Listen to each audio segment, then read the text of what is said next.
Hey BookTube, I hope you all had a good Christmas if you celebrate Christmas, and I hope that you are enjoying some time um, during the holiday season to relax and are able to do that safely, hopefully with maybe a few friends and family. Anyway, I come to you today to film my favorite fiction books of 2020. I'm going to do a separate video of my favorite nonfiction books of 2020. So this is just purely fiction books. I read, as of right now, 2020 is not quite over, but I have read 118 books so far in 2020. I have picked seven favorite nonfiction books. I thought about doing some honorable mentions, but I just decided not to do that. So yeah, I'm gonna go in reverse order from seven down to number one, and so yeah, let's just dive right in. Okay, so the first of these at number seven is Like a Sword Wound by Ahmet Altan. I've talked about this book before. Ahmet Altan is a Turkish author, and this is the first book in his Ottoman quartet, and this follows a whole cast of characters that are all interconnected in some way, and it takes place in at the turn of the 20th century, right when the Ottoman Empire is starting to collapse. And so, uh, yeah, I really enjoyed this book. I really liked some of the twists and turns that it took and the characters that it followed. And I just got the second book in this quartet not that long ago. It just recently published, so I'm looking forward to reading that as well. I enjoy reading books from Turkish authors and learning about Turkey, so this was just right up my alley, and so hopefully the second book will be as good as the first. But this was number seven on my list. At number six, we have The Way We Live Now by Anthony Trollope. I read this back in March as part of the reading The Lonely Trollops that Steve Donahue was doing at the time, and this was one of my first Trollope books that I read. I'd read one or two others prior to this, but this was one of his first standalones that I had read. And this book was just a lot of fun in so many ways. It follows several different characters, including Lady Carberry, who is an author, but she's not a very good author or writer. She's also very false, they say, from head to foot. It also follows her son Felix, who is a gambler, and he is terrible with money, and he doesn't care about really anyone but himself. And he is basically milking his mom for every last penny she has. And there's also his sister, Felix's sister, who is trying to find a husband, but that's not really working out so well. And then on top of all of that, you have Melmotte, who is part of this whole railroad scheme in the U.S. He's trying to get people to buy these shares in this railroad that isn't really going to happen. And so he's just a big swindler, and he pulls Felix into this swindle. And yeah, there's all kinds of crazy things that go on in this book, but it is so good. It is one of my favorite Trollops so far that I have read, and yeah, it had to be on this list because I just loved it so much. Even though it is a really large book, I just flew through it because I enjoyed it so much. So that was number six. And then number five, I was part of a panel for what's known as Indies Introduced this year. And with that, we read books that are the debut novels or memoirs, whatever, of authors that have never been published before, at least not in a book form. And we read, I think, about 50 or 60 of these debut books and narrowed that down to 10 books that were the top 10 like Indies Introduced picks for this year. And one of the books that we read for this but wasn't able to be on the top 10 because the publication date got pushed back due to COVID was The City of Good Death by Priyanka Champaneri. It might be cheating to put this on my favorite books of 2020 since it's not getting published until next year, but I read it in 2020, so I don't know. Anyway, but this takes place in this city where people go to. Well, actually, I guess it's in Kashi, India's holy city on the banks of the Ganges, and people go there in order to have a good death.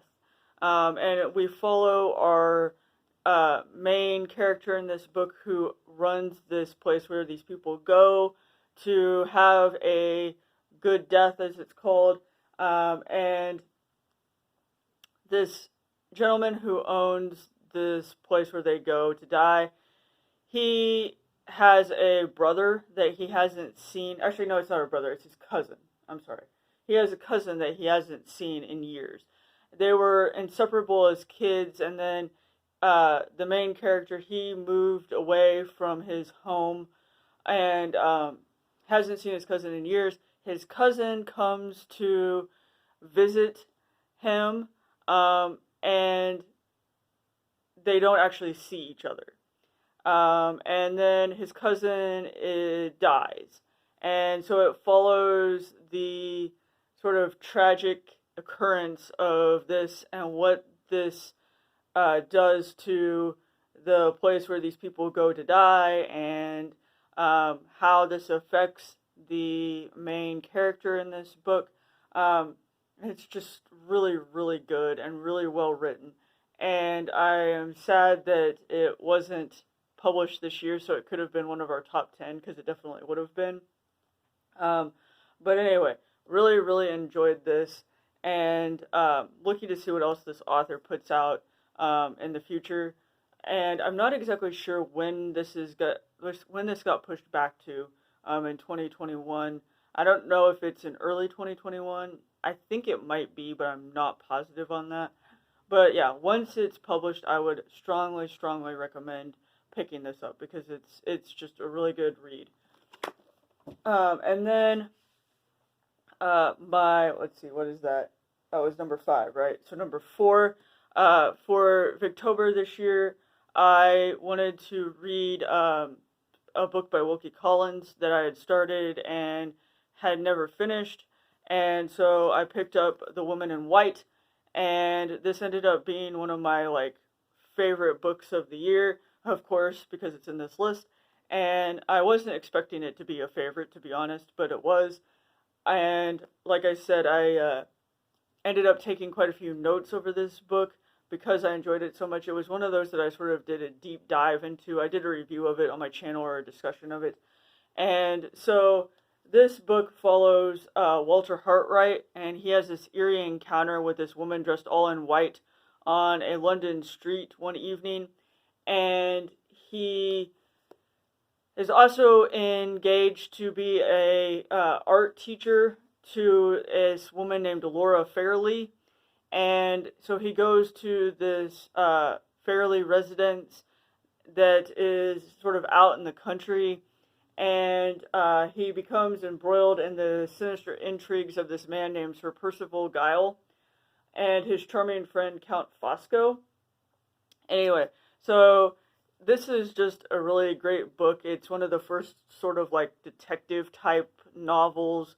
It's also what they call theater of the home, because all of the mysterious, weird things take place in a home setting, and you think that at home you're safe, but in this story the characters are not safe at home.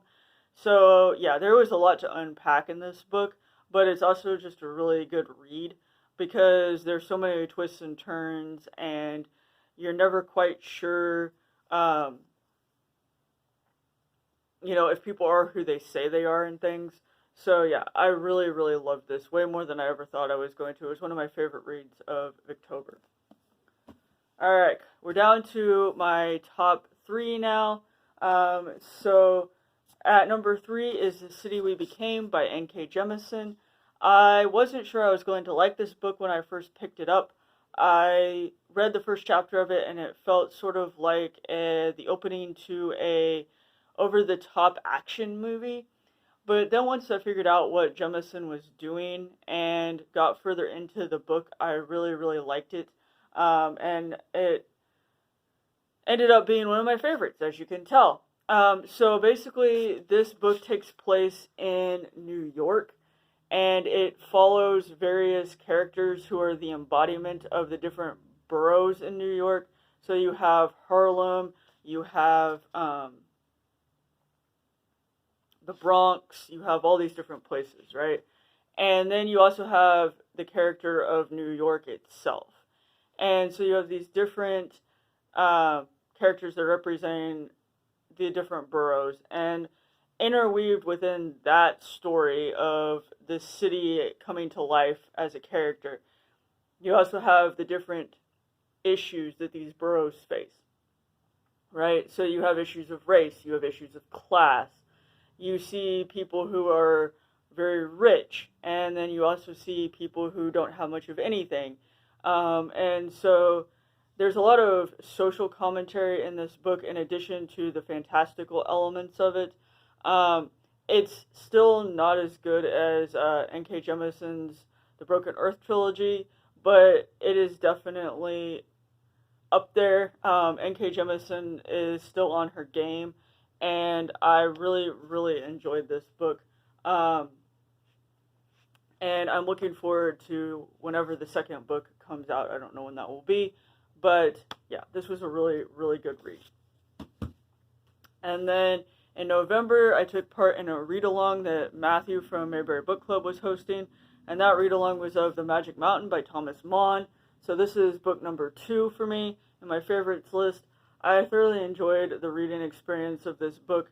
I took it slowly, I took notes, I tabbed it, and just absolutely loved the writing style and the fact that it plays with time. And so, time expands and then condenses, and all of the different conversations the characters have about things like history and philosophy and religion, and it's just absolutely fascinating.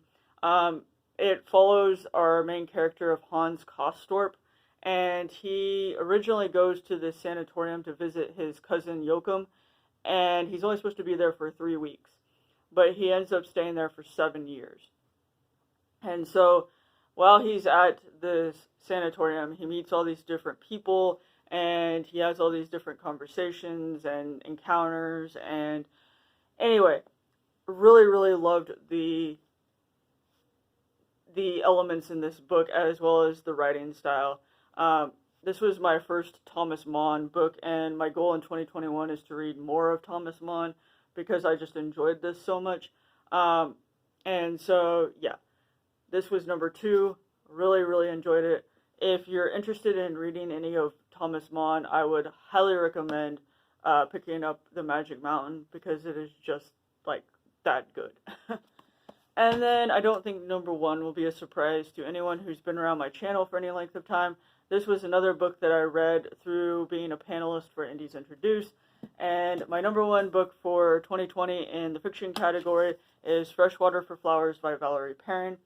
I adore this book so much. I am probably going to reread it at the beginning of 2021 because I haven't stopped thinking about it since I read it back in, like January or February of this year. And so I want to reread it again. I have given this book now to several people, and I just, this book has stolen my heart in every way. And this book follows our main character of Violet. She is a caretaker for a cemetery in a small town in France, and she lives her life amongst the dead, and then her main interactions are with the gentlemen that are the other workers in the cemetery, who do things like, digging the graves and things like that, right? Anyway, her life is sort of turned upside down when she encounters this police chief. I think he wasn't he a police chief? Yes, I knew it was police, but I couldn't remember if he was a police chief or not. When she encounters this police chief named Julian, and he has come to the cemetery that Violet is the caretaker at in order to place the ashes of his dead mother on her one-time lover's grave. And so the story kind of really takes off from there, and you find out more about Violet's backstory, and you also find out how Violet and Julian are connected, and why he's supposed to put these ashes on the one-time lover's grave. Anyway, this book was just stunning. I loved it so much. And I cannot wait to read more by Valerie Perrin, because this was just so good. Like, when I got my advanced copy of this for Indies Introduced, and I sat down to read it, I was captured from the first chapter, or the first opening part of this book, which I've read on my channel before. And I had other books that I was supposed to be reading along with this one, because at first we were only supposed to read like the first 60 pages as we really started to narrow books down, you know. And I just shirked everything else so I could read this until I finished it. And it's not a short book. I mean, I think it's, what, almost 500 pages or over 500 pages? It's close to 500. And so, yeah, I just, like I said, I can't stop thinking about this book. I mean, it's been almost a year now since I've read it, and I still love it. And I've given it to several friends. I know at least one of my friends that I gave it to really loved it. I'm not sure about the other one. I think she liked it, but I don't know if she loved it as much as me and my other friend did. Anyway, so yes, Freshwater for Flowers by Valerie Perrin was my #1 fiction book for 2020. Funnily enough, I have 2 books in here that are Europa Press editions. So Freshwater for Flowers was published by Europa Press, and also Like a Sword Wound by Ahmet Altan was published by Europa. So Europa is definitely doing well in publishing books that I have really loved. So that's pretty awesome, right? Anyway, so yes, please, I beg of you, if you want a good read in 2021, read Freshwater for Flowers. Anyway, so those are my 7 top favorite novels for 2020, and I will be back in a future video to talk about my favorite nonfiction books of 2020. That's a little bit harder for me for some reason. I don't know. 2020 has been a weird reading year for me, where I felt like I started out like, oh yeah, I really like these books that I'm reading. And then I go back and I look at the list and I'm just like, ugh. I don't know. I'm really hoping 2021's different in a lot of ways than 2020, but we shall see. Anyway, so yeah, those are my 7 favorites.